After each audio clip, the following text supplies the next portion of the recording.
Hello students, today we are going to discuss about the topic e-commerce. E-commerce എവിടെയാണ് വരുന്നത്? E-commerce എന്ന് പറയുന്ന BCOS 184 എന്ന പേപ്പറിലെ ഇ-കൊമേഴ്സ് എന്നാണ് അതിൻ്റെ പേര് വരുന്നത് ആ പേപ്പറിൽ അല്ലേ. അപ്പോൾ ആ പേപ്പറിലെ ഫസ്റ്റത്തെ പാഠത്തിൽ ഉള്ളതാണ് ഇ-കൊമേഴ്സ്. എന്താണ് ഇ-കൊമേഴ്സ്, അതിൻ്റെ ടൈപ്സ് എന്തൊക്കെയാണ്, അഡ്വാൻറ്റേജസ് ഡിസഡ്വാൻറ്റേജസ്. ഈ ക്വസ്റ്റ്യൻ എന്താണ്, എല്ലാ വട്ടവും റിപ്പീറ്റ് ആയിട്ട് വരുന്ന ഒരു ക്വസ്റ്റ്യൻ ആണ്, അല്ലെങ്കിൽ ഇതിനോട് റിലേറ്റ് ചെയ്തിട്ട് ഒരു ക്വസ്റ്റ്യൻ എന്തായാലും വരാറുണ്ട്, ശരിയല്ലേ. സോ ഈ ക്വസ്റ്റ്യൻ നമ്മൾ ഏറ്റവും കൂടുതലും ഇമ്പോർട്ടൻസ് കൊടുത്ത് കാറ്റഗറിയിൽ പെടുത്തി പഠിക്കേണ്ട ഒരു ക്വസ്റ്റ്യൻ തന്നെയാണ് ഇ-കൊമേഴ്സ്. സോ നമുക്ക് ആ ക്വസ്റ്റ്യൻ ഒന്ന് ജസ്റ്റ് നോക്കാം. ഇത് ഞാൻ തന്നിരിക്കുന്നത് എന്താ, ഷോർട്ട് നോട്ട്സ് ആണ് ഇത് ഞാൻ തന്നിരിക്കുന്നത്. അപ്പോൾ നിങ്ങൾക്ക് വേണമെങ്കിൽ ഇത് ഫോളോ ചെയ്യാം, അല്ലെങ്കിൽ നിങ്ങൾക്ക് ഇത്തിരി കൂടി നന്നായിട്ട് ഇത്തിരി കൂടി എഴുതണമെന്നാണെങ്കിൽ ടെസ്റ്റും കൂടി റെഫർ ചെയ്ത് ഒന്ന് ജസ്റ്റ് ഒന്ന് വായിച്ചിട്ട് പോകുക.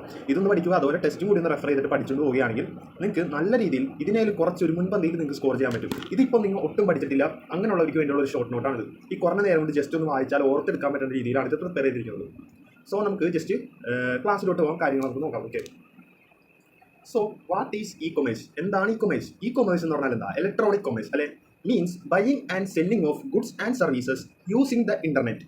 ഇന്റർനെറ്റ് യൂസ് ചെയ്തിട്ട് ഗുഡ്സ് ആൻഡ് സർവീസ് സെല്ല് ചെയ്യുകയും അതുപോലെ ബൈ ചെയ്യുന്നതിനെയാണ് എന്ത്, ഇ-കൊമേഴ്സ് എന്ന് പറയുന്നത്. ഇതിൽ എന്തൊക്കെ ഇൻക്ലൂഡ്സ് ആണ്, എന്തൊക്കെ ഇൻക്ലൂഡ് ആവുന്നത്? ഇതിൽ online payments, product delivery, customer support അല്ലെ, ഇതൊക്കെയാണ് എന്ത് ഇ-കൊമേഴ്സിൽ ഇൻക്ലൂഡ് ആവുന്ന കാര്യങ്ങൾ. ഒരു എക്സാമ്പിൾ നമുക്ക് നോക്കിയാലോ.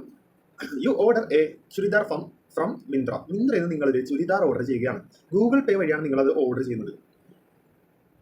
എന്നിട്ട് നിങ്ങൾക്ക് അതിൻ്റെ ഡെലിവറി കിട്ടുന്നത് നിങ്ങളുടെ വീട്ടിൽ മലപ്പുറത്താണ് നിങ്ങൾക്ക് കിട്ടുന്നത് അല്ലേ. ഇങ്ങനെ ഒരു എക്സാമ്പിൾ നമുക്ക് എന്താ പറയാം, ഇ-കൊമേഴ്സ് ആണ്. കാരണം എന്താ, അത് ഓൺലൈൻ പ്ലാറ്റ്ഫോം ആയിട്ടുള്ള മിന്ത്രയിൽ നിന്ന് നമ്മൾ എന്താ UPI യൂസ് ചെയ്തിട്ട് നമ്മൾ പേ ചെയ്യുന്നത്, ഓൺലൈൻ പേയ്മെന്റ് ആണ് ഇവിടെ നടക്കുന്നത്. അതുപോലെ എന്താ പ്രൊഡക്റ്റ് ഡെലിവറി നടക്കുന്നുണ്ട്, കസ്റ്റമറിന്റെ ഒരു സപ്പോർട്ട് ഉണ്ട് അല്ലേ.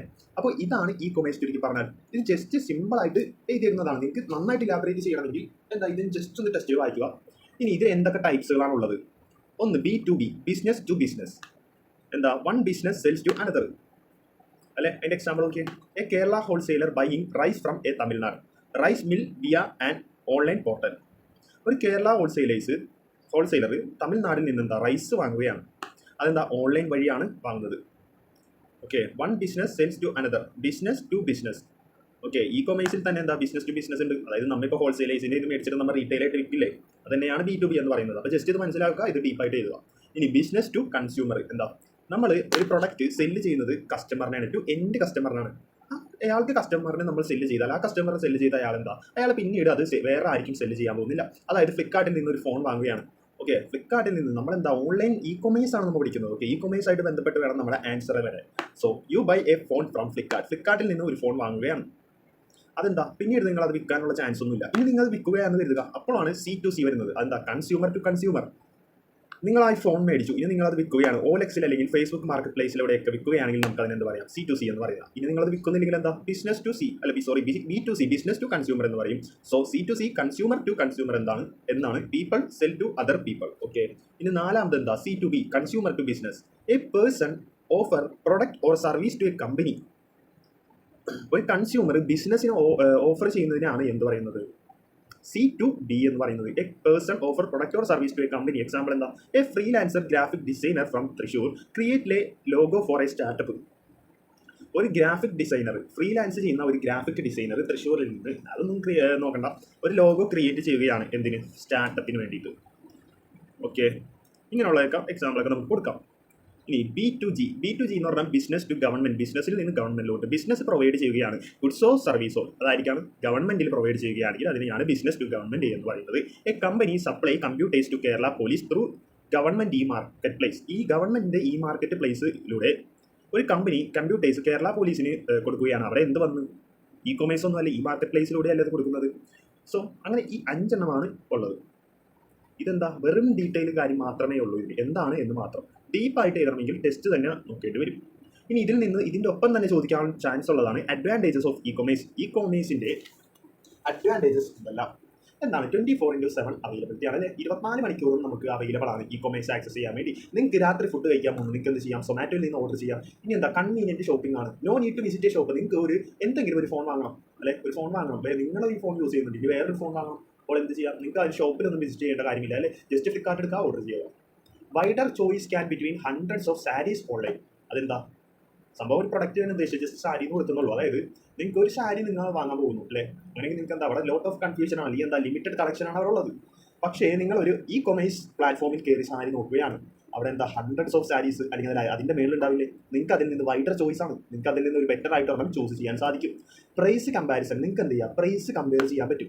ആമസോൺ, ഫ്ലിപ്കാർട്ട്, മീഷോ ഇതിൽ നിന്നൊക്കെ, അതായത് നിങ്ങളിപ്പോൾ ഒരു ഐഫോൺ വാങ്ങാൻ പോവുകയാണ്, 16 Pro ആണ് നിങ്ങൾ വാങ്ങാൻ പോകുന്നത്. സോ ഫ്ലിപ്കാർട്ടിൽ എത്ര, ആമസോണിൽ എത്ര, മീഷോയിൽ എത്ര, ഇത് നിങ്ങൾക്ക് കമ്പയർ ചെയ്യാൻ സാധിക്കും. എന്നിട്ട് ഏറ്റവും മിനിമൽ ആയിട്ടുള്ള കോസ്റ്റ് വെച്ചിട്ട് നിങ്ങൾക്ക് എന്താ ചെയ്യുക? അത് പർച്ചേസ് ചെയ്യാം അല്ലേ? ഇനി എന്താ ലോ ഓപ്പറേഷണൽ കോസ്റ്റ് ആണ്.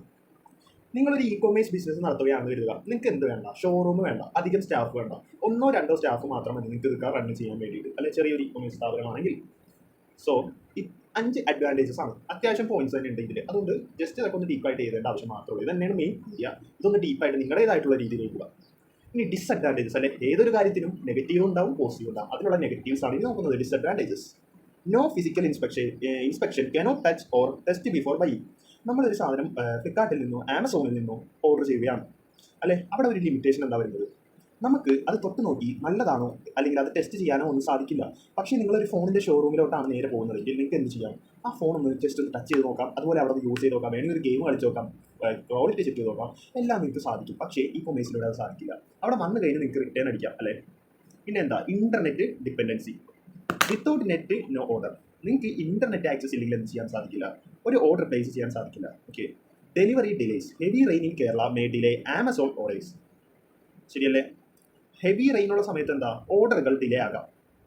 ശരിയല്ലേ? അതുപോലെയാണ് ഫ്ലഡ് അങ്ങനെയുള്ള ടൈമുകളിലൊക്കെ എന്താ? നിങ്ങൾക്ക് ഇ-കൊമേഴ്സിനെ വല്ലാണ്ടൊന്നും ആശ്രയിക്കാൻ പറ്റില്ല ആ ടൈമിൽ. ഇനി ഓൺലൈൻ ഫ്രോഡ്സ് ഉണ്ട്. Online fruits, fake website may cheat you. അതായത് ആമസോൺ പോലെയുള്ള, ഫ്ലിപ്കാർട്ട് പോലെയുള്ള ഓരോ വെബ്സൈറ്റുകൾ ഉണ്ടാക്കിയിട്ട് ഇൻസ്റ്റാഗ്രാമിലും കാര്യങ്ങളൊക്കെ ആഡ് റൺ ചെയ്തിട്ട് ഒരുപാട് ഫ്രോഡ്സും കാര്യങ്ങളൊക്കെ റിപ്പോർട്ട് ചെയ്യുന്നുണ്ട്, അല്ലേ? ശരിയല്ലേ? കുറേ പേര് പറ്റിക്കപ്പെടുന്നുണ്ട്. അപ്പോൾ അങ്ങനെയുള്ള പ്രശ്നങ്ങളൊക്കെ വരും. ഇനി റിട്ടേൺ ഹാസ്ലെസ്. ഓക്കെ, അത് റിട്ടേൺ ചെയ്യാൻ നമുക്ക് ബുദ്ധിമുട്ടുണ്ടാവും. അതുപോലെ റീഫണ്ട് കിട്ടാനും എത്രയും ഇപ്പോൾ റീഫണ്ട് ചെയ്താലും മിനിമം ഒരു 2 ഡേയ്സിൻ്റെ മേളിൽ പിടിക്കാറുണ്ട് റിട്ടേൺ. ചില കേസുകളിൽ മാത്രമാണ് ഒരു 1 ഡേക്കുള്ളിൽ തന്നെ റിട്ടേൺ കിട്ടുന്നത്, സോറി റീഫണ്ട് കിട്ടുന്നത്. റിട്ടേൺ നടക്കും. ചില കേസുകളിൽ എന്താ? റിട്ടേൺ പോളിസി ഇല്ല. അപ്പോൾ നിങ്ങളുടെ കാശ് നഷ്ടപ്പെടാനൊക്കെ ചാൻസ് ഉണ്ട്. ഓക്കെ, അപ്പോൾ നമുക്കൊരു കൺക്ലൂഷൻ ആയിട്ട് എഴുതാം. Ecommerce has become an essential part of modern business. Modern ബിസിനസിൻ്റെ ഒരു എസെൻഷ്യൽ പാർട്ട് തന്നെയാണ് എന്ത്? Ecommerce. With many benefits and some limitation. കുറച്ച് ബെനിഫിറ്റ്സും ഉണ്ട്, അതുപോലെ തന്നെ എന്താ? കുറച്ച് ലിമിറ്റേഷൻസും ഉണ്ട്. സോ നമ്മുടെ ഈ ക്ലാസ് തിയറി നിങ്ങൾക്ക് ഇഷ്ടപ്പെട്ടിരുന്നെങ്കിൽ നിങ്ങൾ തീർച്ചയായും കമൻറ്റ് ഇടുക. സോ ഇതുപോലെയുള്ള ഇമ്പോർട്ടൻറ്റ് റിപ്പീറ്റീവ് ക്വസ്റ്റ്യൻസിൻ്റെ എക്സ്പ്ലനേഷൻസ് വേണം, അതുപോലെ ആൻസർ കീ വേണമെന്നുണ്ടെങ്കിൽ തീർച്ചയായിട്ടും നിങ്ങൾ കമൻറ്റ് ഇടുകയാണെങ്കിൽ ഞാൻ തുടർന്നുള്ള വീഡിയോസ് ചെയ്യുന്നതായിരിക്കും. ഓക്കെ, സബ്സ്ക്രൈബ് ചെയ്യുക, ലൈക്ക് ചെയ്യുക.